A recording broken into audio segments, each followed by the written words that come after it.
Hi, welcome to Messenger Motoroworks. We're gonna talk about bleeding brakes today. There's a lot of stuff out there about bleeding brakes. There's a lot of different ways to do it. A lot of people rely on pumps, but a lot of people only are just one person without a friend on hand. I have a friend over there on hand. For us, bleeding brakes is a two-person job, regardless of whether you have a fancy pump or anything like that. Maybe if you're in a shop and have a very high dollar unit that applies pressure properly to the system, or the right kind of cap that screws onto your master cylinder up there that really puts the pressure through. But there's nothing better, as far as we've learned, at the track all the time, getting our brakes hot, kind of boiling, and wanting to get the dirty boiled fluid out of the caliper. Having another person laying on that pedal while you open this bleed screw does seem to be just the most reliable way, and probably the quickest way to get brakes bled, especially in a little bit older of a vehicle. So today I'm not going to show you how to open a bleed screw on a caliper or anything like that. I'm just going to kind of show you the back and forth that Ross and I have when we're bleeding brakes, what we kind of do, how much fluid we pull through on one go. This is a Mazda Speed 3. That's not really relevant. What is relevant is the owner of this car hadn't realized the brake fluid was getting quite low. I was making another repair to the car, and I headed out for a test drive, and under heavy braking, the brake light was coming on. Made sure the handbrake was down and all of that. It was quite dry in brake fluid in the reservoir. So I topped it off, and unfortunately I probably trapped an air bubble in there. Now the pedal feels a little bit funny. So it was just a little bit too far gone. Ryan hadn't said anything about the brake pedal acting funny, and frankly, the first time I drove it, the brake pedal felt okay. After topping out the fluid, the brake pedal felt funny, so we trapped some air. We're going to try to get it out today. We're going to pull, our little thing here is 120 milliliters. To get that out, we'll probably pull at least 240 millimeters through this first wheel. As a lot of you probably already know, if you don't, generally, unless the manufacturer specifies otherwise, you start from the furthest caliper back. It's the longest line. So we're starting here at the rear passenger side caliper. Now, if you had a right-hand drive car and your brake master cylinder is on the right side of the car, you'd start on the rear left. So we're gonna get some gloves on. Ross will probably jump into the car, and we'll get a little bit of motion here and see how it goes.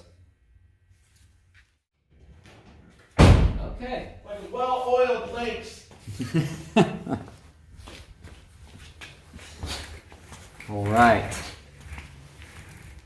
Our little jar here. This is actually from a Mighty Vac pump. It's really about the only part we use from that pump anymore. We just use it to collect the fluid. Unless we're dealing with a very, very old car with a lot of air in the lines, maybe something that's sat for more than 5 years, we will then still apply pressure to the other side of this to kind of give assistance to pull the air out while somebody's going through the motions up there. It has this nice nipple. These are available at AutoZone or anywhere else. But it just kind of squeezes onto the end of the nipple there on the bleed screw. Put the wrench on first. You always use a close end for that sort of thing. You don't want to strip that. I've already gone through and loosened all these things up. Now, if you have a car that hasn't had its brake fluid bled in a while, some PB Blaster, you've heard me talk about that in other videos. You can't go wrong with just a little bit of soaking, and then breaking it loose with a socket wrench. This is a 10 millimeter. If you really know that they're going to be a pain, grab a 6-point long box or deep well 10 millimeter and break them loose with that. You'll get a lot more traction.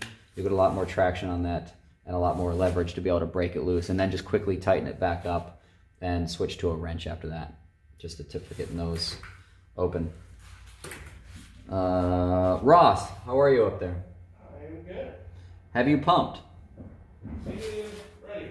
All right, so we're gonna get into a little bit of a method here where he signals me that he's good, pedals down, I open, and I say closed, and he'll pump back up, and he'll say good,